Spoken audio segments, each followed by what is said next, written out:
வணக்கம். 2026 ஆங்கில புத்தாண்டுக்குரிய ராசி பலன்களை அனைத்து ராசி அன்பர்களுக்கும் காணவிருக்கின்றோம். Welcome to my channel. Bharat Karma healing centre சார்பாக உங்கள் ஜோதிடர் டி நல்லபிரம்மா பேசுகின்றேன். முதலாவதாக மாதா பிதாவை வணங்கி, முன்னோர்கள் மூதாதையர்கள் பித்ருக்களை வணங்கி, குலதெய்வத்தையும் வணங்கி, குருமார்கள் சித்தர்மார்களாகிய பதஞ்சலி சித்தரையும் காகபுஜண்ட சித்தரையும் கருவூரார் சித்தரையும் வணங்கி, முதற்கடவுளான விநாயகப் பெருமானை வணங்கி, வாக்தேவி நாவுக்கரசி அறிவுக்கரசி சரஸ்வதி தேவி தாழ் பணிந்து பாதம் பணிந்து 2026 ஆண்டு ஆங்கில புத்தாண்டு பிறக்கின்றது. இவ்வாண்டிலே அனைத்து ராசி அன்பர்களுக்கும் சகலவிதமான மேன்மைகள், நன்மைகள், வெற்றிகள், சந்தோஷம் மற்றும் யோகத்தையும் அருள்பாவிக்குமாறு மனதார பிரார்த்தனை செய்து பலன்களை ஆரம்பிக்கின்றேன். அன்புள்ள தமிழ் சொந்தங்களே, தமிழ் புத்தாண்டு நாம் அனைவருக்கும் அறிந்த ஒன்று. ஆங்கில புத்தாண்டு தற்பொழுது நாம் கடைபிடித்து கொண்டிருக்கின்ற ஒன்று. 2026 பிறக்கின்றது. அனைவருக்கும் எனது ஆங்கில புத்தாண்டு நல்வாழ்த்துக்களை தெரிவித்துக் கொள்கின்றேன். 2026 226 இவற்றை அனைத்தையும் கூட்டினால் வருகின்ற எண் 1. சூரிய பகவானுக்குரியது. எண் கணித ஜோதிடத்தில் 1ஆம் எண் மிகவும் சக்தி வாய்ந்த எண். ஆகையால் இவ்வாண்டு நம் அனைவருக்கும் சகலவிதமான மேன்மைகள், நன்மைகள், வெற்றிகள், சந்தோஷம் ஆதவன் என்று அழைக்கப்படுகின்ற சூரிய பகவானால் நம்மளுடைய வாழ்க்கையிலே சகல விதத்திலும் மகிழ்ச்சியும் சந்தோஷமும் யோகமும் உதயமாகட்டும். எனது குருமார்களை மனதார பிரார்த்தனை செய்து இப்பொழுது பலன்களுக்குரிய இடத்தில் பார்க்கின்ற பொழுது, இந்த 2026 பொறுத்தவரை ஆண்டுக்கோள்களுக்குரிய கிரக நிலைகளை பார்ப்பதே முக்கியம். மாதக்கோள்கள் வார பலன்களிலே பார்க்கும்போது இங்கே தெரிந்துக்க முடியும். அப்படி பார்க்கும்போது சனி பகவான் மீன ராசியிலே தாங்க இருக்கார். அந்த மீன ராசியில் இருக்கும் பொழுது ஜூலை 26 வக்ரமாக வரார். ஜூலை 26 வக்ரமாக வர டிசம்பர் 11 வக்ர வரை வக்ரமாக வந்து வக்ர நிவர்த்தி ஆகிறார். 4 மாதங்கள் 2 வாரங்கள். அந்த 4 மாதங்கள் 2 வாரங்கள் அவர் வக்ரமாக இருக்கக்கூடியதாக இந்த ஆண்டு இருக்குது. ராகு கேதுவை பொறுத்த வரைக்கும் இந்த ஆண்டை பொறுத்தவரை டிசம்பர் 6 வரை 2026 டிசம்பர் 6 வரை ராகு கும்பத்திலும் கேது சிம்மத்திலும் தான் இருக்காங்க. டிசம்பர் 6 ராகு மகரத்துக்கு வரார், கேது சிம்மத்துக்கு போகிறார், இது கடகத்துக்கு போகிறார். ஆகையால் நம்ம ராகுவை வந்து இந்த ஆண்டை பொறுத்தவரை கும்பத்திலும் கேது சிம்மத்திலும் இருப்பதாக பலன்கள் பார்ப்பதே நல்லது. குரு தாங்க இந்த வாட்டி மிதுனத்தில் இருக்கார், கடகத்துக்கு வரார், அதுக்கப்புறம் சிம்ம ராசிக்கும் போகிறார். குரு பார்த்தீங்கன்னா இந்த வாட்டி 3 இடத்துலையும் இருக்க போகிறார். இந்த 2026 பலன்கள், அதுக்காக குரு பலன்கள் தான் இந்த ஆண்டை பொறுத்தவரை குரு எப்படிலாம் மாறுறான்றதை வச்சு தான் உங்களுடைய ராசிக்குரிய பலன்கள் தெளிவாக வரும். அப்படி பார்க்கும்போது முதல்ல மிதுன ராசியில் ஜனவரி 1 இருக்கார், மார்ச் 11 வரை வக்ரமாக இருக்கார், அப்புறம் வக்ர நிவர்த்தி ஆகிறார், நேர்கதியிலே சஞ்சாரம் செய்கிறார். அப்படி மிதுனத்தில் நேர்கதி சஞ்சாரம் செய்கிறார். ஜூன் 1 2026 மிதுனத்திலிருந்து கடகத்துக்கு பேச்ச கடகத்து ராசியில் உச்சமாக ஆகிறார். உச்ச குரு பலமாக விருச்சிக ராசியை பார்ப்பார், மகர ராசியை பார்ப்பார், மீன ராசியை பார்ப்பார். மீன ராசியிலே சனி இருக்கிறவர் அவரை பார்க்கிறார். மிக அற்புதமான அமைப்பது. அவ்வாறு கடகத்தில் ஜூன் 1 முதல் சஞ்சாரம் செய்கிறவர் 5 மாதங்கள் தான் கடகராசியில் இருக்கார். அதாவது ஜூன் 1 முதல் அக்டோபர் 31 2026 வரை கடகராசியில் இருக்கும். அப்புறம் சிம்ம ராசிக்கு பயிற்சியாரார். கடகத்திலிருந்து சிம்மத்துக்கு வரார். அக்டோபர் 31 நேர்கதியில் சஞ்சாரம் செய்வார். அதே சிம்ம ராசியில் டிசம்பர் 13 2024 குரு வக்ரமாகிறார், பின்னோக்கி செல்ல ஆரம்பிப்பார். ஆகல இந்த ஆண்டு குருவை பொறுத்தவரை மிதுன ராசியிலும் இருக்கார், கடகராசியிலும் இருக்கார், சிம்ம ராசியிலும். ஆகையால் இந்த ஆண்டை பொறுத்தவரை 3 குரு பயிற்சி எழுதணும், 3 வக்ர நிவர்த்தி. ஆகையால் இந்த ஆண்டை பொறுத்தவரை குரு மிக முக்கியமான பங்களிப்பை கொடுக்கின்றார் அனைத்து ராசிக்கும். சனி அதே ராசியில் இருக்கார், ராகு வந்து டிசம்பர் வரைக்கும் இருக்கார், கேது சிம்மத்தில் இருக்கார். ஆனால் குருவுடைய பங்களிப்பு பார்வைகள் முக்கியம். குரு பார்வை கோடி நன்மை. எனவே இந்த பலன்களை முழுமையாக கேளுங்கள். உங்கள் ராசிக்குரிய பலன்கள், அப்போல்லாம் உங்களுக்கு அந்த பலன்களுக்குரிய விஷயங்கள் தெரியும். நலம் பெறுக, வளம் பெறுக. சிம்ம ராசிக்குரிய 2026 ஆண்டு கோச்சார பலன்களை தற்பொழுது பார்க்கவிருக்கின்றோம். அன்புள்ள சிம்ம ராசி சகோதர சகோதரிகளே, இவ்வாண்டை பொறுத்தவரை சனி பகவான் உங்கள் ராசிக்கு 8ஆம் இடத்தில் தான் முழுமையாக இருக்கின்றார். இவ்வாண்டை பொறுத்தவரை மீன ராசியில் 8லே அஷ்டம சனியாக இருக்கின்றார். இவற்றிலே ஜூலை மாதம் 26ஆம் தேதி வக்ரம் அடைவார். ஜூலை மாதம் 26ஆம் தேதி வக்ரம் அடைகின்றவர் 4 மாதம் 2 வாரங்கள் டிசம்பர் 11 வரை 2026 டிசம்பர் 11 வரை வக்ரமாக இருப்பார். இந்த நாட்கள் இந்த ஆண்டை பொறுத்தவரை உங்களுக்கு நன்மைகளையும் யோகங்களையும் சனியால் ஏற்படவில்லை என்றால் கெடுபலன்கள் நிச்சயம் இல்லை. சனி உங்களுக்கு எப்பவுமே யோகத்தை செய்ய மாட்டாங்க சகோதர சகோதரிகளே. சிம்ம ராசியில பிறந்தவங்களுக்கு சனி தசை வராது, ரொம்ப நீடா வயசான காலத்துல தான் வரும். அதுதாங்க ஒரு நல்ல விஷயம். ஆனால் அதே சிம்ம லக்னத்துல பிறந்தவங்களாக இருக்கவங்களுக்கு சனி தசை வந்துதான் அது பெரிய கொடுமையான தசையா இருக்கும். அந்த 19 வருஷம் நீங்க ராசி தான், சிம்ம ராசி தான். அதே சிம்ம ராசியும் சிம்ம லக்னத்துலையும் பிறந்தவங்களாக இருந்தால் சனி தசை வராதே, நான் சொல்லிட்டேன். ஆகையால் இந்த இடத்துல நீங்கள் ஒரு ராசிக்கு தான் நான் பலன் பார்க்குறோம். இல்லை நீங்கள் சிம்ம லக்னமாக இருந்தால் சனி தசையாக இருந்தால் சிம்ம லக்னத்துக்கும் பார்க்குறாங்க, இப்போலாம் கோச்சாரம் ராசி லக்னத்துக்கும் பார்க்குறாங்க கோச்சாரம் பண்ணும்போது அப்போ உங்கள் சனி தசை அது உங்கள் நான் சொல்லிக்கிட்டு இருக்கு சிம்ம ராசிக்கான ஆண்டு பலன். ஆகையால் அட்டமத்தில் இருக்கின்ற சனி ஜூலை மாதம் 26ஆம் தேதி வக்ரம் அடைகின்ற போது அந்த 4 மாதம் 2 வாரங்கள் சனியால் பாதிப்பில்லை. அதற்கு முன்னதாக பாதிப்பு இருக்கா அஷ்டம சனியில அப்படின்னு பார்த்தா அதை மறந்துடுங்க. இந்த ஆண்டு டிசம்பர் 6 வரை உங்களுக்கு அஷ்டம சனியால பாதிப்பே இல்லை சிம்ம ராசி சகோதர சகோதரிகளே. காரணம் 8ல் சனி இருக்கின்ற பொழுது ராசிக்கு 7ஆம் இடத்தில் ஒரு கிரகம் இருந்தால் சனியால் பாதிப்பு இல்லை. 7ல் தான் ராகு இருக்க. ஆகையால் சனியால எந்த விதமான பாதிப்பும் இல்லை. இதை மனதிலே அழுத்தமாக நீங்கள் பதிவு செய்து கொள்ளுங்கள். இந்த ஆண்டு 2026 டிசம்பர் 6 வரை உங்களுக்கு சனியால் பாதிப்பு இல்லை. அதன் பிறகு ராகுக்கு இது பயிற்சி ஆகினது. ராகு உங்களுக்கு 7லேருந்து 6க்கு வந்துடுவார். ராசியில் இருக்கிற கேது உங்களுக்கு 12க்கு போயிடுவார். அது உங்களுக்கு யோகத்தை செய்யும். டிசம்பர் 6 வரை ராசிக்கு 7ல் ராகு, ராசியில கேது. சனியால பாதிப்பு இல்லைன்னு சொன்னேன், ஆனா ராகுவால பாதிப்பு இருக்கு, கேதுவால பாதிப்பு இருக்கு. ஆம் நண்பர்களே, 7ஆம் இடத்தில் ராகு. பொதுவா 7ல் ராகு இருக்கும் பொழுது ராசிக்கு 6ஆம் இடம் மகர ராசியில ஒரு கிரகம் இருந்தால் ராகுவால பாதிப்பு இல்லை. எப்படி நான் சனிக்கு சொல்லணும், சனிக்கு 8ல் சனி இருக்கும்போது 7ல் கிரகம் தான் பாதிப்பு இல்லைன்னு சொன்னோம் இல்லையா. அதுவும் கோச்சார வேதம், இதுவும் கோச்சார வேதம். கோச்சார வேதைன்றது ஒரு சார்ட். கூகுளில் போய் நீங்கள் சர்ச் பண்ணால் கூட கோச்சார வேதை சார்ட்னா நீங்கள் நிச்சயமாக பார்க்க முடியும், புரிஞ்சு கொள்ள முடியும். கோச்சார பலன்கள் மிக முக்கியம். அதுவும் குறிப்பாக ஆண்டு பலன்களுக்கு ரொம்ப மிக மிக முக்கியம். அப்படி பார்க்கும்பொழுது 7ல் ராகு இருக்கும்பொழுது 6ல் கிரகம் மாதக்கோள்கள் தான் இருப்பாங்க. ஸோ இந்த ஆண்டை பொறுத்த வரைக்கும் பார்த்தீங்கன்னா தை மாதத்தில் சூரியன் வருவார். அதுக்கப்புறம் செவ்வாய், புதன். ஏன்னா ஆண்டு பிறக்கும்போது எல்லாம் தனுசு ராசியில் இருக்காங்க. அப்போ அந்த மாதத்துல வந்து ஒரு பிப்ரவரி மாதம், மார்ச் மாதம் வரைக்கும் உங்களுக்கு 6ஆம் இடத்துல எதனா ஒரு கிரகம் இருக்கும் மகர ராசியில். அப்போ ராகுவால பாதிப்பு இல்லை. ஏப்ரல் அப்படி போகும்போது மார்ச்சுக்காக போகணும் எல்லாம் போயிடுவாங்க முன்னால். எல்லாம் முன்னால் போகும்போது உங்களுக்கு 6ஆம் இடத்துல கிரகமே இருக்க மாட்டாங்க. நாள் சந்திரன் தான் இருப்பார். அது 2 நாள் தானே.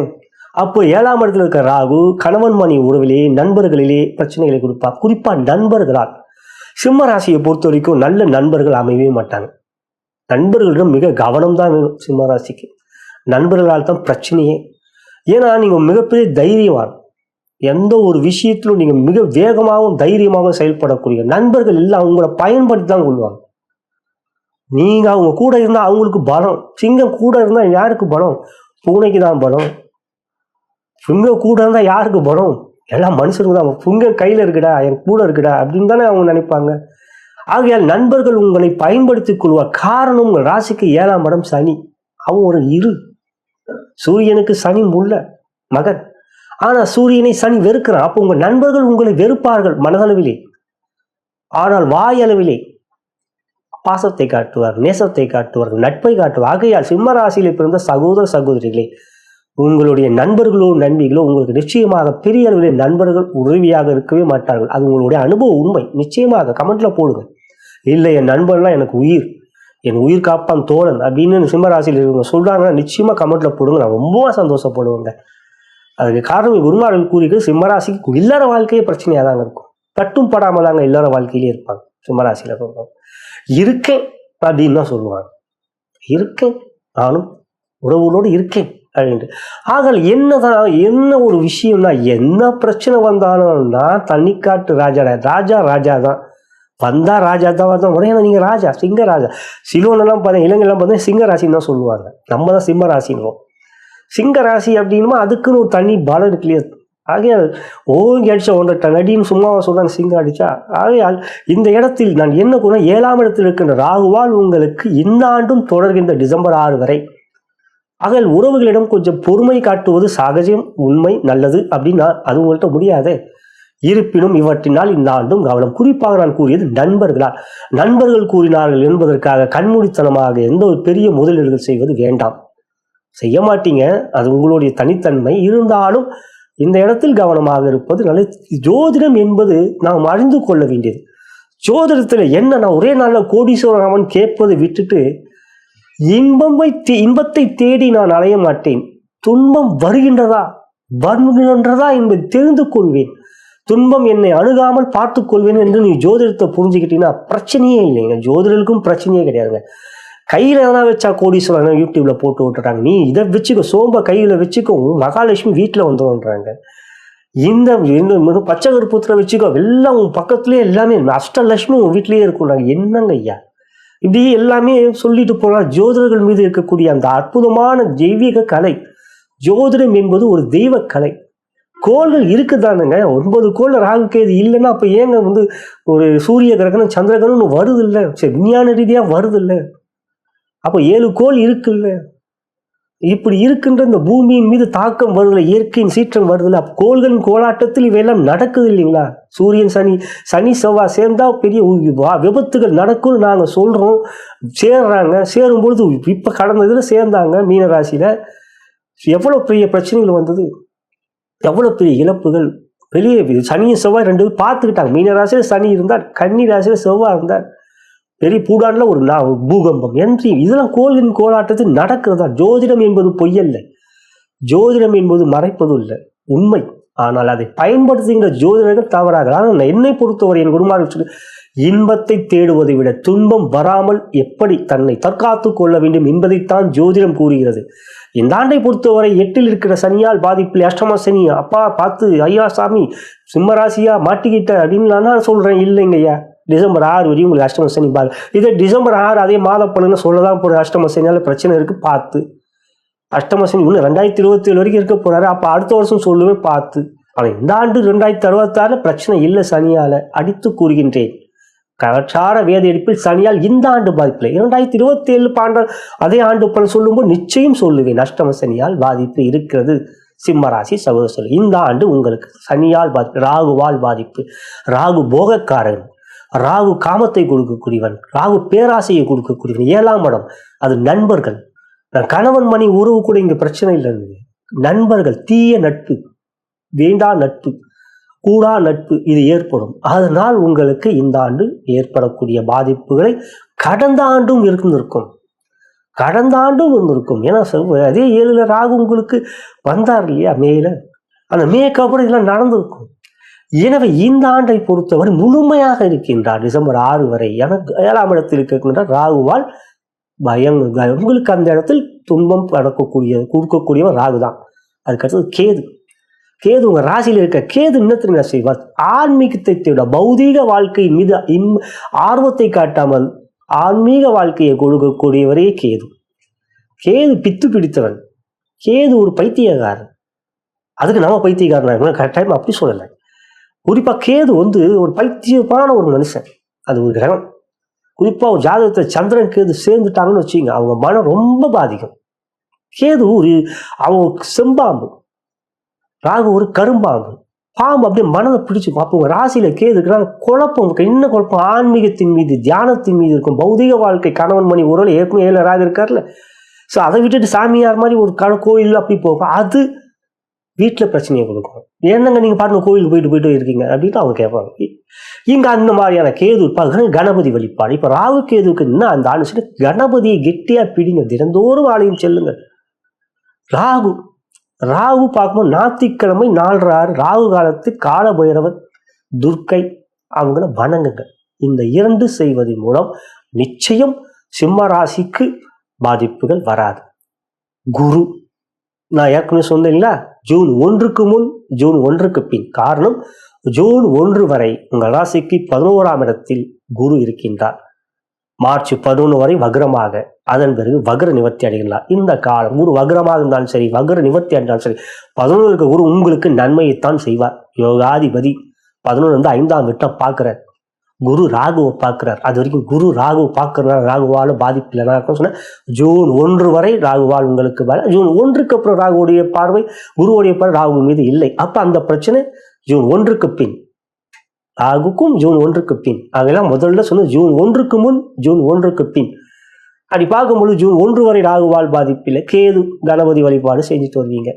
அப்போ இங்க குரு உங்களுக்கு 11ல ஜூன் 1 வரை இருப்பது உங்களுக்கு முழுமையான யோகத்தையும் நன்மைகளையும் வெற்றிகளையும் கொடுப்பார். பொதுவாக குரு 11ல இருக்கும்போது ராசிக்கு 5ல ஒரு கிரகம் இருந்தால் குருவோட யோகம் தடைப்படும். எப்படி நான் கெட்ட பலன் தடைப்படும் சொன்னனோ அதே மாதிரி நல்ல பலன்களையும் தடை செய்வோம் தான் வேதகன். வேதை என்றால் வேதை ஸ்தானம் 5ஆம் இடம். இப்போ பொதுவாக குரு 11ல இருந்தால் 5ஆம் இடம் தனுசுல ஒரு கிரகம் இருந்தால் அந்த இருக்கிற கிரகம் வேதகனாக செயல்பட்டு குருவுடைய சுப பலன்களையும் தடை செய்வான். ஆனா 5ஆம் இடத்துல இருக்கக்கூடிய கிரகம் அப்படின்னு பார்த்தீங்கன்னா இந்த ஜனவரி 15 வரைக்கும் சூரியன் இருப்பார். பொங்கல் போறதா அங்கே மகரத்துக்கு போயிடுவார். அதுக்கப்புறம் அங்கே செவ்வாய் புதன் அவங்களாம் உங்களுக்கு இந்த பிப்ரவரி வரைக்கும் தாங்க இருப்பாங்க. அதுக்கப்புறம் அது 5ஆம் இடத்துல உங்க ராசிக்கு 5ஆம் இடம் தனுசு ராசி, எந்த கிரகமும் இருக்க மாட்டாங்க. ஆகையால் உங்களுக்கு குரு முழுமையான 5ல உங்களுக்கு இருந்தாலும் குருவுடைய பார்வையை பெறுவார்கள். இவங்க சிவராஜ் யோகம் குருவுடைய பார்வை இருந்தால் செவ்வாய் குரு பார்த்தா குருமங்கள யோகம் உங்களுக்கு யோகாதிபதி குருவும் செவ்வாயும். அதில் அந்த வகையில் உங்களுக்கு நன்மையை கொடுப்பார். ஏன்னா குரு ஜூன் 1 வரை உங்களுக்கு முழுமையான யோகத்தை தரார். ஜூன் 1 உங்க ராசிக்கு 12ல வரார் விரைய குரு, ஆனால் உச்சம். உங்களுக்கு குரு 12ல வந்தாலும் உச்சம். அவங்க ராசிக்கு 9ஆம் வீட்டை, அதாவது உங்க ராசிக்கு 8ஆம் வீட்டை குரு வந்து 9ஆம் பார்வையா பார்ப்பார். அதாவது மீன ராசியை. உங்களுடைய ஜாதகத்தில் உங்க சிம்ம ராசிக்கு 5 மற்றும் 8க்குரியவர் குரு. 11ஆம் இடத்துல இருக்கும்போது 5ஆம் வீடு தனுசு ராசியை பார்க்கிறார். ஜூன் 1 இப்போ மீண்டு கடகத்துக்கு வந்து உச்சம் பெறும்போது 8ஆம் வீடை பார்ப்பார், சனியை பார்ப்பார். சனியால் பாதிப்பு இருக்காது. காரணம் 6க்குரியவன் உங்களுக்கு சனி, அவன் 8ல இருக்கான். அதுவே ஒரு விபரீத ராஜயோகம். 8க்குரிய குரு பார்க்கிறான், திடீர் அதிர்ஷ்டம். அப்போ இந்த ஜூன் 1ல இருந்து உங்களுக்கு சனியை குரு பார்ப்பதனால் சனியாலும் பாதிப்பு இல்லை. குருவோடைய அந்த 8க்குரிய யோக பலன்களை செய்வார். 8ஆம் இடம்ன்றது துஸ்தானம் தான், ஆனா அதுலேயே நல்ல யோகங்கள்லாம் இருக்குங்க. எந்த இடங்களும் 12 ராசியிலும் எந்த இடமும் கெட்ட இடமே கிடையாதுங்க. அதே போலவே எந்த இடமும் நல்ல இடமும் கிடையாதுங்க. அதாங்க உண்மை. எந்த இடமும் கெட்ட இடமும் கிடையாது, எந்த இடமும் நல்ல இடம். 5ஆம் இடம்னா பூர்வ புண்ணியஸ்தானம், அஷ்டஸ்தானம். 9ஆம் இடம் பாக்கி ஆமாம். ஆனா 9ஆம் இடத்துல சனிக்கு இருந்தால் புஷ், அந்த இடமே பாதிக்கும். ராகு இருந்தாலும் பாதிக்கும். 5ஆம் இடத்துல சனி இருந்தால் நிச்சயம் சிம்மராசிக்கு 5ல சனியா தனுசு தான், ஆனா 5. ஆகையால் எந்த இடமும் நல்ல இடமும் அல்ல, எந்த இடமும் கெட்ட இடம் அல்ல. புரிந்து கொள்ளுங்கள் சிம்மராசி சகோதர சகோதரிகளே.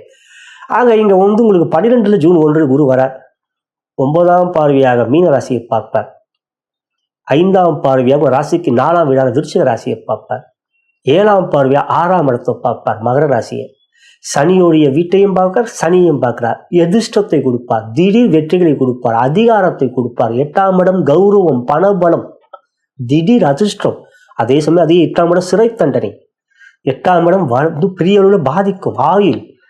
ஆனா அதே இடத்துல கௌரவம் பணபலஸ்தானமும் முன்னோர்கள் கூறியிருக்காங்களே, சித்தர்கள் கூறியிருக்கிறாங்க, பராசரர் கூறியிருக்கிறார். 8ஆம் இடம் கௌரவம், பணபலம், திடீர் அதிர்ஷ்டம், திடீர் ஜாக்பாட். இதெல்லாம் 8ஆம் இடம் தாங்க.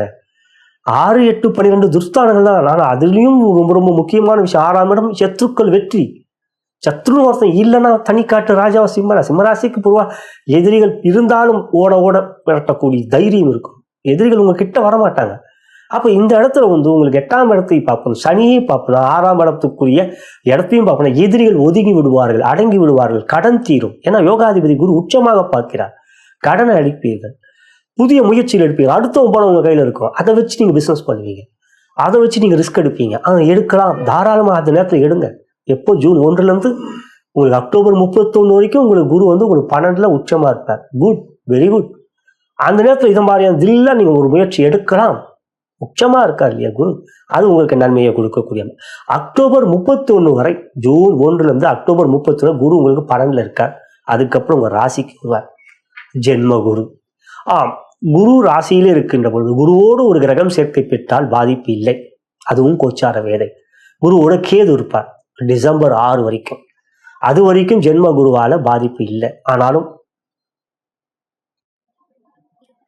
டிசம்பர் 6 வரைக்கும் உங்களோட கேது, ஜென்ம குருவோடு கேது இருப்பார், அதனால பாதிப்பு. டிசம்பர் 6 கேது பேச்சு ஆனாலும் உங்களுடைய யோகாதிபதி குரு. ஜென்ம குரு என்பது பாதிப்பை கொடுக்கும், அனுபவம் உண்மைதான். ஜென்ம குரு வனவாசம்லாம் சொல்லியிருக்காங்க. ஆனாலும் அவர் யார் உங்களுக்கு? யார் உங்களுக்கு? யோகாதிபதி. இன்னொன்று, குருவுக்கு சிம்ம ராசி ரொம்ப ரொம்ப ரொம்ப பிடிச்ச ராசி. ஏன் ரொம்ப ரொம்ப பிடிச்ச ராசினா, தனுசை விட மீனத்தை விட குருவுக்கு சிம்மம் தான் ரொம்ப பிடிக்கும். அதுக்கான காலபுருஷனுக்கு 5ஆம் வீடு சிம்மம், காலபுருஷனுக்கு 9ஆம் வீடு தனுசு, காலபுருஷனா தலை அது மேஷம். இந்த 9க்கு 9 அப்படிங்கிறது தான் பாவத் பாவம் சொல்லுவாங்க. அதுதான் சிம்ம ராசி.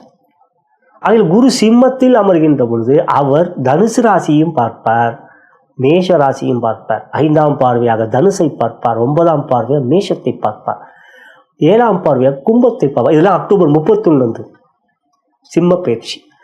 இன்னொன்று, குரு சிம்ம ராசியில் அமரும் பொழுது தாங்க 12 வருடத்துக்கு ஒரு முறை மகா மாசி மகம் வருதே அந்த சிம்ம ராசியில் குரு அமரும் தான். ஏன் தெரியுங்களா? ராஜா வீட்டில் மந்திரி சும்மா ஜம்முன்னு உட்காந்துருக்காரு. படம்லாம் கூட வந்திருக்கேன், நாற்காலின்னு வந்து ஆரியா நடித்த படம், நாற்காலிக்கு ஆசைப்படுவான்னு பேர் மறந்துட்டேன். ஆனாலும் அந்த படத்தின் சாராம்சமே அந்த நாற்காலி இன்னும் உண்மைதானுங்களே. எல்லாருமே அந்த நாற்காலிக்கு தானே அடிச்சுக்கிறாங்க, முதல்வருக்கு அடிச்சுக்கிறாங்க, பிரதமருக்கு அடிச்சுக்கிறாங்க. அந்த நாற்காலி, அந்த பதவி என்பது அதோடைய அந்த சுகம், பதவி சுகம் எதை வேணா செய்ய வைக்கணுவாங்க. அப்போது சிம்ம ராசியில் சூரியனோட வீட்லேயே குரு உட்காந்து, சூரியன் தனியாக போயிட்டே இருப்பார். சிம்ம ராசி ஒரு வருஷம் ஃபுல்லாக குரு அந்த ராசி சிம்ம ராசிலேயே இருப்பார். ஆனால் சூரியன் மாதம் மாதம் போயிட்டே இருப்பார் இல்லையா வேறு ராசிக்கு. அப்போ ராஜா வீட்டில் குரு தனியாக உட்காந்துட்டு இருக்கார். அப்போ சிம்ம ராசியில் ரொம்ப பிடிக்கும். ராஜா வீட்டில் நான் தனிக்காட்டாக இருக்கேன்டா உட்காந்துட்டு இருக்கேன், மந்திரி தான் ஆனால் ராஜா கிட்ட, ராஜா வீட்டில் நான் இருக்கேன், ராஜாவை வெளியே போயிருக்கேன். எப்படின்னா இப்போ பிரதமர் ஃபாரின் போகும்போது கீழே இருக்கவங்க பிரதமர் வந்து தற்காலிக பிரதமர்னு சொல்லுவாங்க இல்லைங்களா. அப்போ இந்த ஒரு வருஷம் வந்து பிரதமர் குருவாயிருவார், தற்காலிக பிரதமராக இருப்பார். ஆனால் குரு சூரியன் தான் போயிடுவாருங்க இல்லையா. சூரியன் அப்படியே மாறி மாறி மாறி போயிட்டு இருக்கும்போது தற்காலிக பிரதமராக குரு சிம்ம ராசியிலே இருப்பார். ஆக குரு உங்களுக்கு யோகத்தை செய்வார். அக்டோபர் 31 ஜென்ம குரு, அது உங்களுக்கு நல்ல யோகத்தை தான் செய்வார். பெரிய பெரிய பதவிகளை கொடுப்பார், வெற்றிகளை கொடுப்பார். 5ஆம் வீட்டை பார்ப்பார், 7ஆம் வீட்டை பார்ப்பார், 9ஆம் வீட்டு அதிர்ஷ்டத்தை கொடுப்பார், பாக்கி யோகத்தை கொடுப்பார். எல்லாமே நன்மையை கொடுக்கக்கூடிய சிறப்பான காலமாகவும் நடக்கத்தான் போகுது, பார்க்க தான் போறீங்க. எனவே இந்த ஆண்டை பொறுத்தவரை இதுதாங்க கிரகங்களை துறை ரீதியாக பார்க்கின்ற தொழில் வியாபாரத்தை பொறுத்தவரை சனியால் பாதிப்பு இல்லை, ராகுவால் பாதிப்பு இருக்கின்றது. எனவே மற்றவரில் நம்பாதீர்கள், நீங்களே உங்களுடைய முயற்சியை செய்ய வேண்டும். எந்த காரியத்தை கொண்டு மற்றவரில் அவரை நம்பி பெரிய முதலீடு செய்வது நிச்சயம் வேண்டாம். எதிர்கால திட்டங்கள் போது மற்றவர்கள் கலந்து ஆலோசிக்காதீர்கள், நீங்களே முடிவுகள் எடுங்கள். மற்றவர் சொல் கேட்டு செயல்படாதீர்கள், இதெல்லாம் வேண்டாம். குருவுடைய செயல்பாடுகள் உங்களுக்கு சாதகமாக இருக்கின்றது. இந்த ஆண்டை பொறுத்தவரை தொழில் வியாபாரத்தில் மேன்மைகளையும் வெற்றிகளையும் திடீர் அதிர்ஷ்டத்தையும் பெறுவீர்களே ஒழிய பெரிய அளவில் பாதிப்புகள் எவையும் இல்லை. பொருளாதார முன்னேற்றம் நிச்சயம் இருக்கு. அஷ்டம சனியால் உங்களுக்கு பாதிப்பு இல்லை என்பதை நிதர்சனமான உண்மை. வரவுகள் விதமான லாபங்கள் எல்லாம் நன்றாகவே இருக்கும். இந்த ஆண்டை பொறுத்தவரை இந்த இடத்தில் ராகுவால் பாதிப்பிற்கு மற்றவரை நம்பாதீர்கள். உத்தியோகத்தை பொறுத்தவரை நிறைய எதிர்ப்புகளை சந்திப்பீர்கள். கூட இருக்கிறவங்களே நண்பர்களே, இந்த ஆண்டை பொறுத்தவரை ராகுவால் அந்த பிரச்சனை இருந்தாலும் ஜூன் 1 வரை பிரச்சனை இல்லை. குருவுடைய பார்வை இருக்கிறது. பெரிய இருந்தாலும் நண்பர்களை நம்பாதீர்கள், சக ஊழியர்களை உங்கள் வேலையில் முழு கவனத்தை செலுத்துங்கள். உங்கள் வேலையில் முழு கவனத்தை இடமாற்றங்கள் இருக்கிறது இந்த ஆண்டை பொறுத்தவரை. 12க்கு குரு வந்தபோது உங்களுக்கு ஃபாரினுக்கு போகக்கூட வாய்ப்புகள் ஐடி ஃபீல்டில் இருக்கவங்களுக்கு இருக்கு. இடமாற்றம் ஏற்படும், அயல்நாட்டுக்கு செல்லக்கூடிய வாய்ப்புகள் ஏற்படும். குரு வகரமாக இருக்கின்ற காலங்கள் மார்ச் 11 வரை அது இருக்கும். இந்த ஆண்டை பொறுத்தவரை பெரிய பதவி உயர்வுகளும் கிடைக்கக்கூடிய சிறப்பான ஆண்டாக உங்களுக்கு அமைந்திருக்கின்றது. மேலதிகாரிகள் நட்புறவு நன்றாக இருக்கும். சக ஊழியர்கள் தான் உங்களுக்கு பிரச்சனையாக இருப்பார். மேல் அதிகாரிகள் உங்களோட நட்புறவே காட்டுவார்கள். இந்த ஆண்டை பொறுத்தவரை எடுக்கின்ற முயற்சியில் எந்த விதத்திலும் பயம் இருக்காது, தயக்கமில்லாமல் செயல்படுவீர்கள். உங்கள் முயற்சியில் வேகம் இருக்கும். ஆற்றல் திறனை வெளிப்படுத்தி சகல விதத்திலும் சாதிக்கக்கூடிய ஒரு வல்லமையான ஆண்டாக உங்களுக்கு இருக்கிறது. கூட இருக்கிறவங்கள்ட்ட கவனம். குடும்பத்தை பொறுத்தவரை விட்டு கொடுத்து செல்ல வேண்டும் இந்த ஆண்டை பொறுத்தவரை. இதுக்கு முன்னதாகவும் குருவோட பார்வை இருந்தது. இந்த ஆண்டை பொறுத்தவரை ஜூன் 1க்கு அப்புறம் குருவோட பார்வை இல்லை. அது அக்டோபர் 31 வரை. எனவே ஜூன் 1 அக்டோபர் 31 வரை ரொம்ப பொறுப்பை காட்டுங்கள், விட்டு கொடுத்து செல்லுங்கள். ஆண்டு பலன் என்பதனால் இந்த ஆண்டை இந்த ஜூன் 1 முதல் அக்டோபர் 31 அந்த மாதங்கள் தானம் பொறுமை காட்டுங்கள். அதுக்கு முன்னதாக ராகு 7 இருந்தாலும் குருவோடைய பார்வை இருக்கிற கொஞ்சம் விட்டு கொடுத்து செல்வது சால சிறந்தது. குழந்தைகள் நிச்சயமாக ரொம்ப நல்லா படிப்பாங்க. அவங்களுடைய சந்தோஷம், உங்களுடைய சந்தோஷமே குழந்தைகள் மீது அதிக அன்பு வச்சுருந்தீங்க. சின்ன வயசுலேருந்தே சிம்மராசியில் இருக்கவங்க குழந்தைங்கன்னா ரொம்ப பிடிக்கும். கல்யாணம் ஆன பிறகு உங்கள் குழந்தைங்க. ஆனால் அதுக்கு முன்னாடி சின்ன வயசாக இருக்கும்போது இங்கே பக்கத்து வீட்டில் இருக்க குழந்தைங்களாம் கூட உங்ககிட்ட விளையாடிக்கிட்டு இருக்கும். அதுக்காக நீங்கள் எல்லாத்தையும் அப்படியே அன்பு காட்டக்கூடியவர்கள். ஆக இந்த காரணங்களிலே இதுதான் உண்மை. அனுபவமே நீங்கள் சின்ன வயசுலேருந்தே குழந்தைகள் மீது அதிக பிரியம் காட்டுவீங்க. உங்கள் குழந்தைகள் எவ்வளோ பிரியம் காட்டுறீங்க. அப்படி பார்க்கும்பொழுது இந்த ஆண்டு குழந்தைகளுடைய கல்வியில் பெரிய அளவில் மேன்மையும் வெற்றிகளும் இருக்கின்றது. அவர்களுடைய செயல்கள் சிறப்பாக இருக்கும். அவங்க பெரிய அளவில் புகழ் பெறுவார்கள், பாராட்டுகளை பெறுவார். அதை கண்டு நீங்கள் மிக மிக மகிழ்ச்சி அடைவீர்கள். அதனால் உங்களுக்கு உற்சாகம், சுறுசுறுப்புக்கும் ஆரோக்கியம் மிக மிக நன்றாக இருக்கும். ஆரோக்கியத்தை பொறுத்த வரைக்கும் இந்த ஆண்டு எந்த விதத்திலும் பாதிப்பில்லை. 6க்குரிய 8 இருக்கிறதே விபரீத ராஜயோகம். அது ஆரோக்கியம். சிம்மராசியை பொறுத்தவரைக்கும் உஷ்டம். எப்பயுமே உங்கள்கிட்ட உங்கள் உடலில் உஷ்ணம் வந்துக்கிட்டே இருக்கும். கையிலலாம் கொஞ்சம் அடிக்கடி வேர்க்கும். அதுக்கான உஷ்ண உடம்பு. அது நெருப்பு, பித்தம் அதிகமாக இருக்கும். பித்தம்னா அது நெருப்பு, கபம்னா சளி, வாதம்னா கேஸ், வாயு. அப்படி பார்க்கும்போது பித்த உடம்பு நீங்கள். ஆகையால் உங்களுக்கு எந்த நோய் வந்தாலும் சீக்கிரம் போயிடும். ஆகையால் ஆரோக்கியம் இந்த ஆண்டை பொறுத்தவர்களுக்கு நன்றாகவே இருக்கும். இந்த ஆண்டை பொறுத்தவரை கடன் தீரக்கூடிய ஒரு நன்மையான ஒரு ஆண்டாகவும் இருக்குது. எனவே இந்த ஆண்டை பொறுத்தவரை நீங்கள் எடுக்கின்ற எந்த ஒரு முயற்சியும் நன்மையாகவும் யோகமாகவும் இருக்கும். மற்றவர்கள் நம்புகிற எந்த ஒரு செயலும் நீங்களே முன்னின்று ஈடுபடுங்கள். ஈஸ்வரனை வணங்கி வாருங்கள், குருமார்களை வணங்கி வாருங்கள். இந்த ஆண்டு உங்களுக்கு மிக சிறப்பாக. காரணம் 2026 கூட்டினால் 1 சூரியனோட எண். ஆக அந்த சூரியனோட எண்ணான இந்த ஆண்டு உங்களுக்கு ஒரு மிகப்பெரிய வெற்றிகளும் ஏற்றத்தையும் மிகப்பெரிய முன்னேற்றத்தையும் கொடுக்கக்கூடிய ஒரு சிறப்பான ஆண்டாக அமைந்திருக்கின்றது. நலம் பெருக வளம் பெறும். இதுவரை உங்கள் ராசிக்குரிய 2026ஆம் ஆண்டு கோச்சார பொது பலன்களை கண்டோம். இது ஒரு பொது பலன். உங்களுடைய ஜனன ஜாதகமே முதன்மையானது. லக்னத்தின் மூலமாக தசாபுத்தி அந்தரங்கள் வாயிலாக நன்றாக பார்த்து கொள்ளுங்கள். தசாபுத்தி அந்தரங்கள் அதுதாங்க ரொம்ப முக்கியம். யோக தசை யோக புத்தி நடந்து கொண்டிருந்தால் 2026 உங்களுக்கு நன்மைகளை கொடுக்கும். எனவே உங்களுடைய ஜனன ஜாதகமும் ஒரு முறை பார்த்து கொள்வது நல்லது. நான் வணங்கும் பித்ருக்களும் குருமார்கள் சித்தர்மார்களும் பார்வதி தேவி சிவபெருமானும் இந்த 2026 உங்கள் அனைவருக்கும் சகலவிதமான மேன்மைகள், நன்மைகள், வெற்றிகள், சந்தோஷம் மற்றும் யோகத்தையும் அருள் கூறுவார்கள் என்று கூறி நன்றி கூறி விடைபெறுகின்றேன். வணக்கம்.